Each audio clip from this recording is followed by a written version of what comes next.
So when a hiring manager asks you about how do you make sure that your learning objectives are being met in the course, what they're looking for is instructional alignment. They're looking to see and hear you say that your your performance goal, or otherwise known as your terminal objective, is met through those enabling objectives, right? Those smaller objectives that add up to connect to your end goal, right? Or your terminal objective. And then based on your end goal and the objectives that get you to your end goal, then it should be aligned with the activities and the assessments, right? And so you know that if you've written your learning objectives and your performance goals correctly, you have measurable, specific verbs and behaviors and conditions and degrees written into those objectives. And if those things are written correctly, where they're measurable, they're specific, right? And they have the behaviors, the conditions, and the degrees, well, then when you create your assessments, then you are making sure that those behaviors are being performed, that they can be measured, and that they meet a certain degree of, time or difficulty, or getting, the answers correct, whatever that degree is.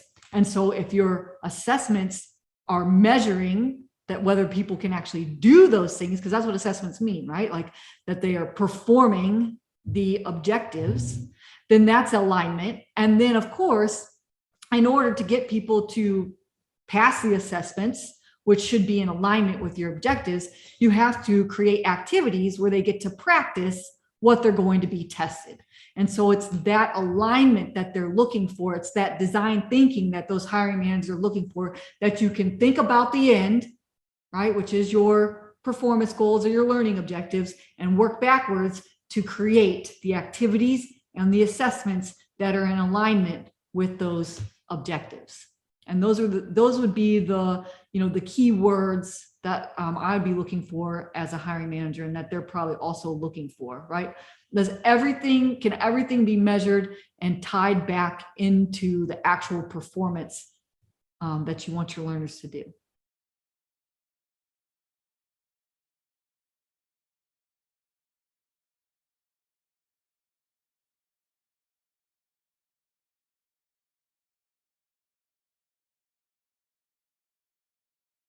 So this answer, I think, is almost, they're looking for something specific. And if I was a hiring manager who asked this question, the answer that I would be looking for is that the best way to cater to a diverse group of learners is to put the different types of learners into their own tailored course program.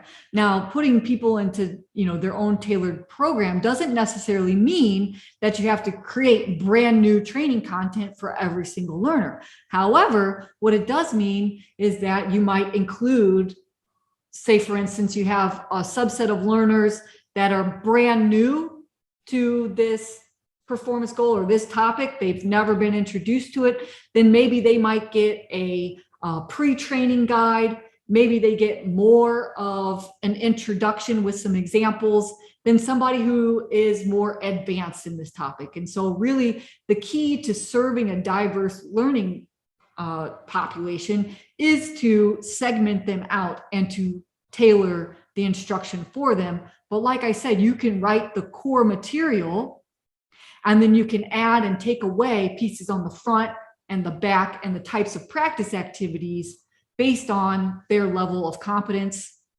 in that subject area. And you can even test them to have them, those groups created for you, right? You can test them on what your final assessment would be for that course, of where you want everybody to be at the end. And then based on their results of like a pre-test, then you can put them into the different course variations that you create based on the level of complexity and how new that content is to your learners.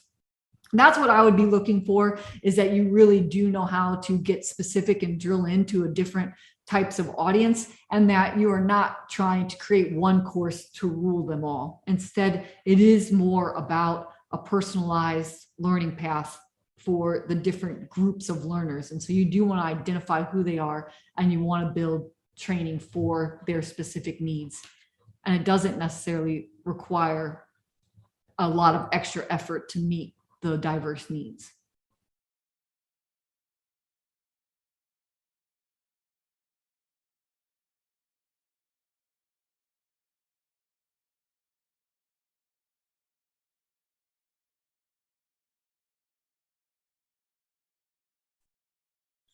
All right, well, now this is probably got to be one of the most common questions that you're going to get as an instructional designer. How do you deal with difficult SMEs?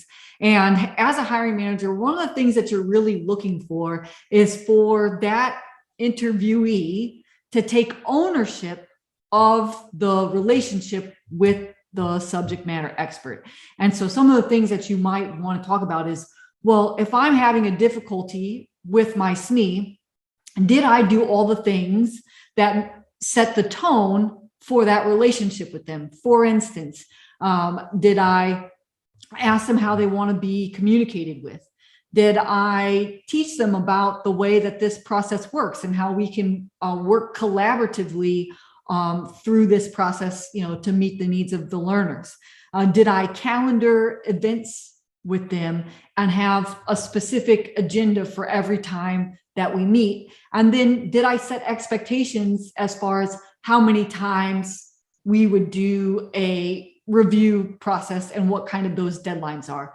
And so I would look at that to see like those kinds of things, if those things were met or not. And if not, then that's on me to kind of go and correct or fix those gaps from those things that I just mentioned. And the other thing is that the hiring managers are looking for is like your people skills, right? And so a lot of that has to do with taking ownership of your role in the relationship, but also other things like, did you make the subject matter expert feel good about their input? Do you talk to the subject matter expert as if they truly are the expert? And are you able to accomplish your goals, right? Like kind of, have some kind of cutoff on the feedback rounds and keep it moving forward, but do it in a diplomatic way. And so those are the kinds of things I think that they're really looking for, is for you to own the relationship, keep things amicable, and keep things moving forward, all while, still giving the SME the accolades and the recognition that they deserve and desire, while also still meeting those learning, designs outcomes, right?